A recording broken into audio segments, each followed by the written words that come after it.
Hey everybody, Trolley Pulley here, the troll you can trust, back with another Walking Dead Ghost Spot video, featuring Hunter. I don't know what it is, but every time I look at Hunter, I think of this. Holy cow, I'm totally going so fast! Oh, fuck! Fun. Oh, yeah, I don't know what to do, what you mean? Hey, what the fuck are you kids doing on my fucking lawn? And don't look at me when I'm fucking talking to you.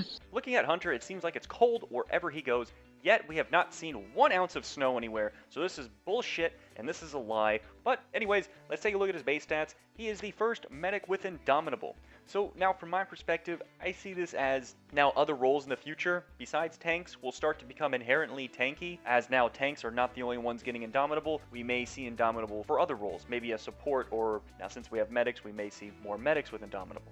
I'm going to compare his stats with other Indomitable survivors, as now with leaderships out there such as Dante, Garrett, and Erica, we can literally put every single color with him to make team comps. So taking a look again at his base stats, we see that his attack out of all the Indomitable characters is the second highest with 1468. Nothing too crazy, but it still is on the lower end of the spectrum. The second lowest defense at 1579, but close to 600, which is still good and still good to scale. And especially since Hunter has Indomitable, this can actually not be so bad. 1805, which is optimal to scale and works well with bonus HP.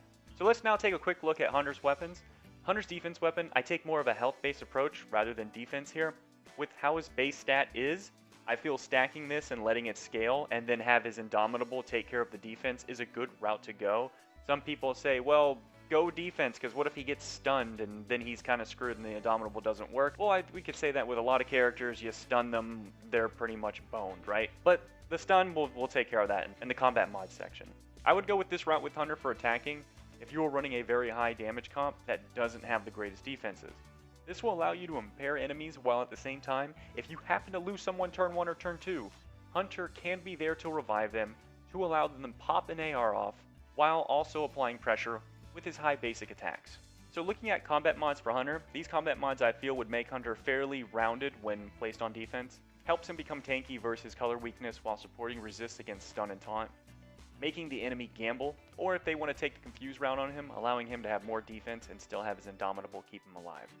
As for his attack combat mods, we're putting a lot of pressure on his 2 highest base stats, which will be his attack and his HP. And we're going to be catering him. Since we are attacking, we ideally don't want to bring him up against a team of yellows. So since we are on attack, we can control who we are going to attack for the most part, unless somebody really wants to have a mismatched defense team, which would favor us. So we're not really too worried about that. So we put a lot of emphasis on his attack and his HP, and we also buff his attack versus reds.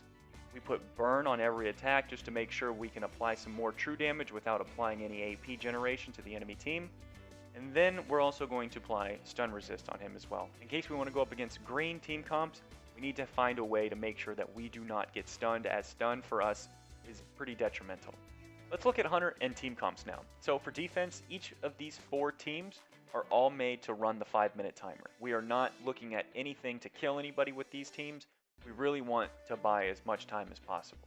If you look at the Eugene team, we're trying to buy some time with some taunts. We're trying to make sure we clear all the bleeds and all the stuns with Jesse, the occasional heal from Carl, the confuse from Glenn, plus the defense stats that he brings as well with his adrenaline rush with his command.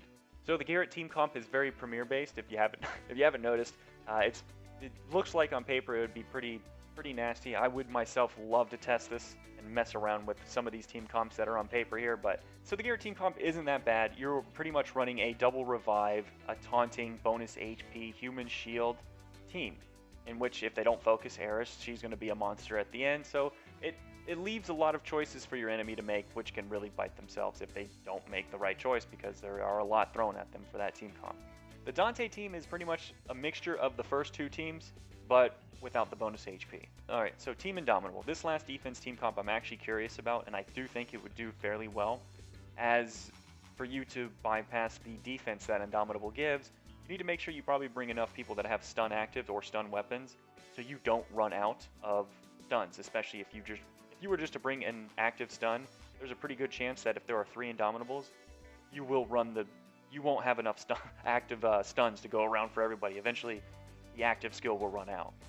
As well as Dev lowering attack, bonus HP, Abe with the taunt, Magna for your human shield, Hunter for revives, Erica for the bonus HP and the revive. This team could be very, very nasty if obtained. You would really need a specific type of CC to really shut this team down, or some immense amount of brute force. And so as for the two attack teams here, we have one that is somewhat premier based, and while the other one will be free to play based. So Hunter can work well in both of these attack team comps, allowing you to now add a revive into your team roster. But that's going to wrap up the video of Hunter. Thank you all for watching, and if you enjoyed the video and made you laugh before you do anything positive, please give a nice karate chop to that like and subscribe button, and leave a comment down below. The support's greatly appreciated, and that'll catch you all in the next video. Bye bye!